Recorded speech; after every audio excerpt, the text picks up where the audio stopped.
بیان حضرت جابر رضی اللہ تعالیٰ عنہ نے جب دیکھا کہ نبی پاک صلی اللہ علیہ وسلم کے جسم پاک پہ 2 پتھر ہیں تو فوراً اپنے گھر گئے، اپنی اہلیہ سے جا کر کے فرمایا کہ گھر میں کچھ کھانے پینے کا سامان ہے؟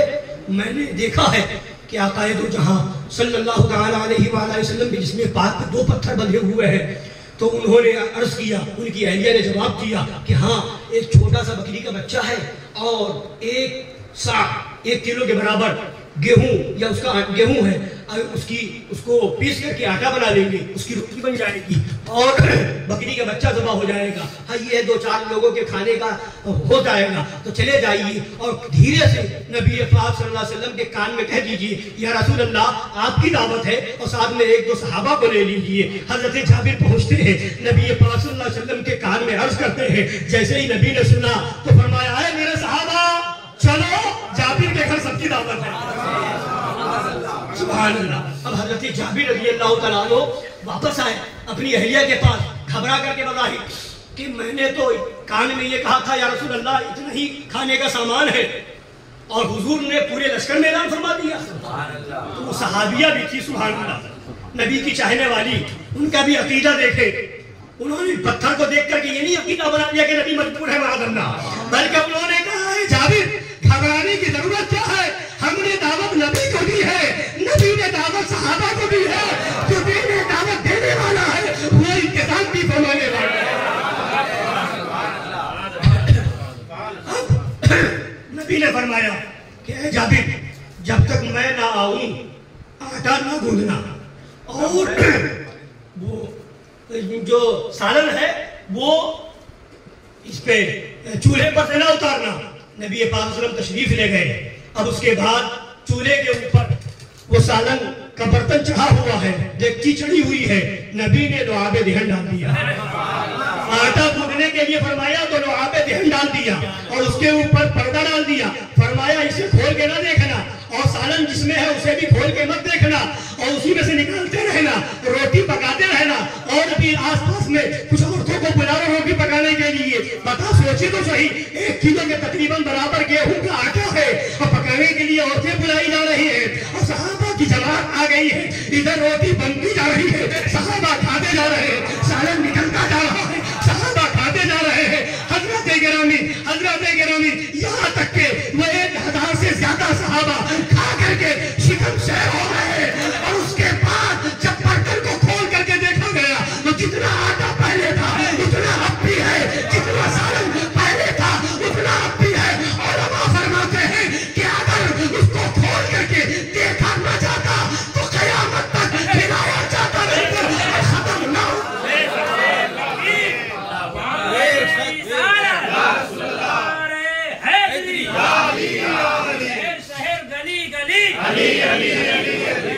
حضور شیر ہندوستان، حضور شیر ہندوستان، تکبیر۔ پتہ کیا جانا وہ مجبوری نہیں تھی، بلکہ سرکار نے خود اس کو امت کی تعلیم کے لیے اختیار کیا تھا کہ میری امت کے لوگوں دین اسلام کی خدمت میں رکاوٹیں آئیں گی، بھوکا رہنا پڑ سکتا ہے، پیاسا رہنا پڑ سکتا ہے، تو ہمت نہ ہارنا، تمہارا نبی مختار کل ہونے کے بعد بھی پتھر باندھے ہوئے ہیں، تو دین اسلام میں جب مجبوریت ایسا معاملہ آ جائے تو میری سنت پہ عمل کر لینا۔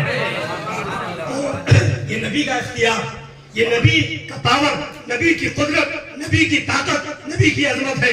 اور اسی میں واقعہ یہ بھی ہے، دیکھیں صحابہ کرام کیسا ایمان تھا، کیسا صبر تھا۔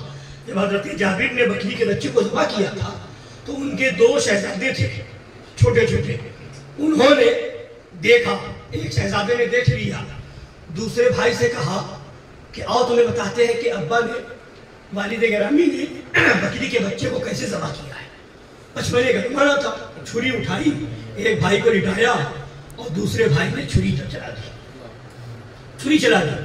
اب جب چھری چل گئی، خون نکل گیا، جان نکل گئی، اب وہ گھبرا کر کے اترے، گھبرا کر کے ادھر ادھر گھومنے لگے کہ اب کیا جواب دوں گا، وہ بھی اوپر سے کود گئے، اللہ اکبر، ان کی بھی جان چلی گئی۔ ادھر جب دیکھا تو حضرت جابر رضی اللہ تعالی عنہ کی اہلیہ نے ایک کمرے میں دونوں شہزادوں کو لٹا دیا، اور حضرت جابر سے کہا کہ نبی پاک صلی اللہ علیہ وسلم تشریف لائے تو کسی طرح سے کہنا تو دور کی بات، ظاہر بھی چہرے سے نہ ہو کہ شہزادوں کا وصال ہو گیا ہے۔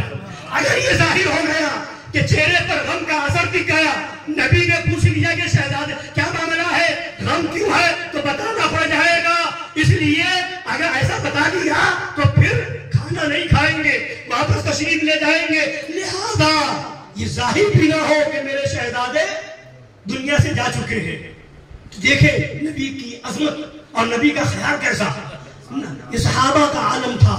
اب خوشی خوشی کوئی غم کا اثر نہیں، مگر وہ نبی تو غیب کا نبی ہے، وہ تو سب کچھ جاننے والے نبی ہے، اور کوئی غیب کیا تم سے نگاہ ہو بھلا، جب نہ خدا ہی چھپا تم پہ کرو۔ کھانا جب کھا لیا تو سرکار نے پوچھا اے جابر تمہارے بیٹے کہاں ہیں، تمہارے شہزادے کہاں ہیں؟ یا رسول اللہ وہ کہیں کھیل رہے ہوں گے، بچپنا ہے کہیں کھیلنے کو نکل گئے ہوں گے۔ تو حضور نے فرمایا نہیں، پہلے بلاؤ، بلا کر کے لے جاؤ، دیکھو کہاں ہے۔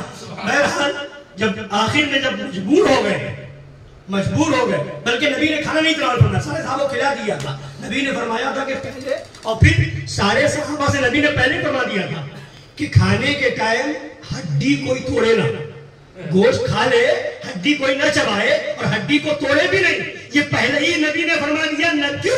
اس لیے کہ نبی دیکھ رہے تھے، نبی کو معلوم تھا۔ سارے صحابہ کھاتے چلے گئے، ہڈی وہی رکھی ہوئی تھی۔ اب اس کے بعد جب آخر میں نبی نے جب کھانا تناول فرمانے کا وقت آیا تو نبی نے فرمایا کہ بلا لاؤ اپنے بیٹے کو، تمہارے بیٹے بیٹھیں گے پھر ہم کھانا کھائیں گے۔ انہوں نے بار بار عرض کیا کہ حضور کہیں کھیلنے نکل گئے ہوں گے، محلے میں ہوں گے، کھیل کود کر رہے ہوں گے۔ نبی نے نہیں فرمایا نہیں، بلا کے لاؤ، جب تک تمہارے بچے نہیں آئیں گے تو کھانا نہیں کھاؤں گا۔ آنکھوں میں آنسو آ گئے، مجبوراً عرض کرنا پڑا یا رسول اللہ ایسا واقعہ پیش آ گیا ہے۔ اللہ اکبر۔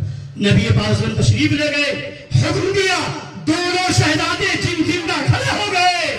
زندگی دے دی میرے آقا نے، وہ آقا کی طاقت و قوت کا عالم ہے، وہ پاور و اختیار کا عالم ہے کہ جو دنیا سے جا چکا ہو، جان نکل گئی ہو، روح نکل گئی ہو، میرے آقا کی طاقت یہ ہے کہ پھر سے زندہ بنا دے، تبھی تو اعلیٰ حضرت بناتے ہیں۔ میں تو مالک ہی جانتا کہ وہ مالک کے حبیب یعنی محبوب و محب میں نہیں میرا تیرا۔ خالق کل نے آپ کو مالک کل بنا دیا، دونوں جہاں ہیں آپ کے قبض اور اختیار میں۔ پھر جب کھانا تناول فرما لیا تو پھر وہ بچے کے ڈھونڈنے لگے کہ میری بکری کا بچہ کہاں ہے، میری بکری کا بچہ، تو ہم اسے کھیلتے تھے، بچہ کہاں ہے؟ نبی پاک نے ساری ہڈیوں کو فرمایا جمع کرو، حکم دیا تو وہ بکری کا بچہ بھی باہر میں لگا، کیونکہ میرے نبی کا عطا، میرے نبی کی طاقت و قوت کا عالم ہے کہ وہ حضرت جابر کے شہزادوں کو بھی زندگی دے رہے ہیں، ذبح کی ہوئی پکی ہوئی بکری کو بھی زندہ کر رہے ہیں۔ اے آخر کے اندھو، دیو کے بندو، اب بھی نہیں مانو گے تو کب مانو گے؟ اسی کو کہتے ہیں کہ نبی ہمارا مجبور اور بے بس نہیں ہے، ہمارا نبی کہیں بھی پاورفل تھا، آج بھی پاورفل ہے، قیامت تک پاورفل ہے۔ یہ صحابہ کرام ہیں، قربانی بھی دے رہے ہیں، جنگ کے میدان میں بھی جا رہے ہیں، مقابلہ بھی کر رہے ہیں، اور اس کے ساتھ ان کا عقیدہ بھی دیکھتے جائیں کہ وہ کہیں اعتراض نہیں کر رہے ہیں۔ یا رسول اللہ علم غیب آپ کو کیسے، یہ تو خدا کی صفت ہے معاذ اللہ۔ یا رسول اللہ ہم زندے کو مردے کو زندہ کیسے کریں گے، یہ تو خدا کی شان ہے۔ نہیں، صحابہ کرام ایسی بات کہیں نہیں کرتے، ان وہابیوں کا عقیدہ ہے، یہ ان دیوبندیوں کا عقیدہ ہے۔ اس لیے ہم کہتے ہیں اے سنی مسلمانوں، اگر دیکھنا یہ ہے کہ حق پر کون سی جماعت ہے، وہابی چلائے، دیوبندی چلائے، رافضی چلائے، قادیانی چلائے، کوئی بھی چلائے، مگر عقیدہ ملا کر کے دیکھو، صحابہ کے جیسا عقیدہ اگر کسی کا ہے تو اہل سنت کا ہے۔ وہی صحابہ کا عقیدہ تھا، نبی اختیار والے، ہمارا بھی عقیدہ یہی ہے۔ نہ صحابہ کا عقیدہ تھا نبی عالم غیب ہے، ہمارا بھی عقیدہ یہی ہے۔ صحابہ کا عقیدہ تھا نبی جیسا نہ کوئی ہوا ہے نہ ہو سکتا ہے، یہی عقیدہ ہمارا ہے۔ جو صحابہ نے عقیدہ دیا تھا وہی عقیدہ امام حسین نے دیا ہے، وہی عقیدہ غوث اعظم نے دیا ہے، وہی عقیدہ غریب نواز نے دیا ہے، وہی عقیدہ اعلیٰ حضرت نے دیا ہے، وہی عقیدہ مظہر اعلیٰ حضرت نے دیا ہے، وہی عقیدہ شیر ہندوستان دے رہے ہیں، اور اسی عقیدہ عقیدے کی ترویج کر رہے ہیں، اور جو اس عقیدے سے ہٹتا ہے، ہمارے بزرگوں نے کل بھی رد کیا تھا، آج بھی رد کر رہے ہیں، اور انشاءاللہ صبح قیامت تک رد کرتے رہیں گے۔ جو اس عقیدے سے ہٹے گا اس کا رد کل بھی ہوا تھا، آج بھی ہو رہا ہے، اور انشاءاللہ غلامان حسین کرتے رہیں